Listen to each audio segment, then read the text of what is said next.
Hey team, this is a data form that Ms. Evans and I created. We wanted to create this walkthrough to respect everyone's time.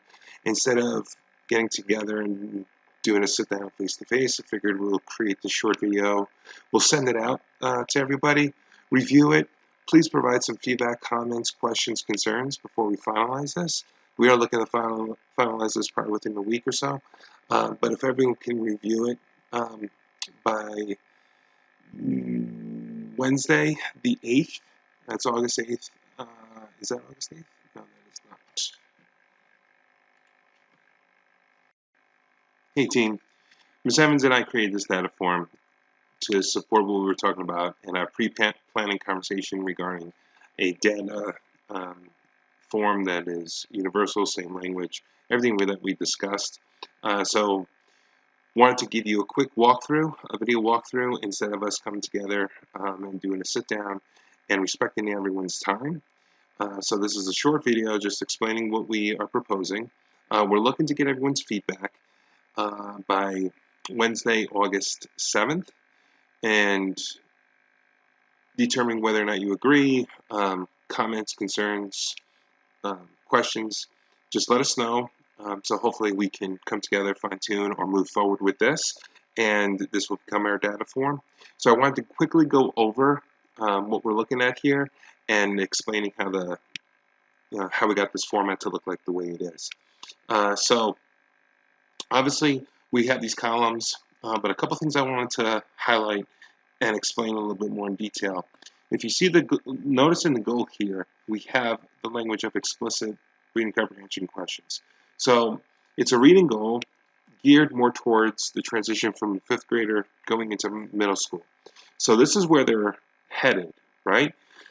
We know that at Panther, we focus in on fluency. In elementary, across the board is fluency. But when they get to middle school, they're focusing on more of these explicit reading comprehension goals. So that's what they're leaning towards. So if we can start having that being developed, not saying that we're throwing this in at the elementary level, because again, like I said, it's more for fluency of what we're doing. But at least everyone knows that this is where our students are heading, what they're doing. So I want to explain what that looks like, and I know that we write our goals with a baseline, but I wanted to emphasize a little bit more on that, right?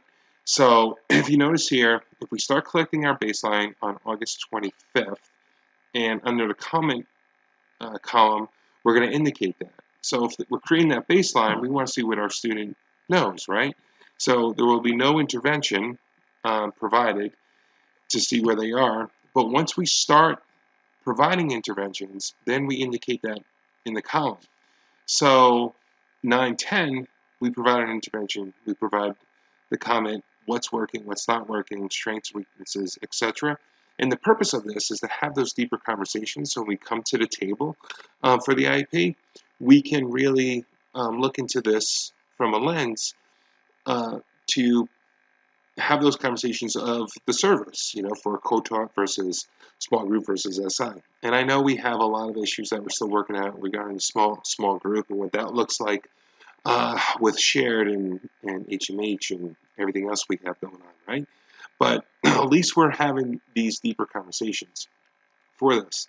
So again, that's the purpose of this data form, because again, when our students are going into middle school, they require that. They require a data form. They require, where do we get these percentages? What does it look like? What's working? What's not working? And also, even if we have an elementary student moving out of district or somewhere, and they get this form or they get the information, they should be able to pick it up and translate it. So hopefully this is going to help. Again, we're looking for that feedback, and we want to see, what we all can come together and create a data form to satisfy all that. So the last thing I want to talk about is the format. So I want to make sure when you're working on this, and I believe I did, for each column, you have the wrap text highlighted, right? That it's clicked. So when you have that wrap text highlight, you're going to have the text wrapped, like you see here.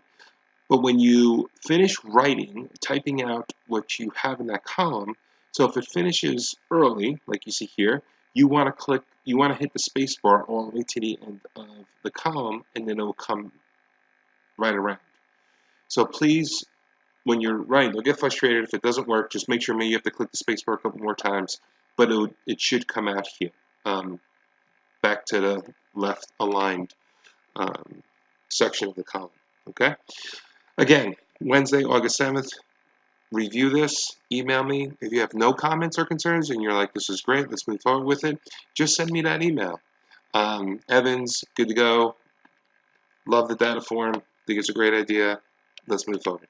Right? That would be what the email would look like. But seriously, if you guys have any questions or comments, of course, let's talk. Let's figure this out together.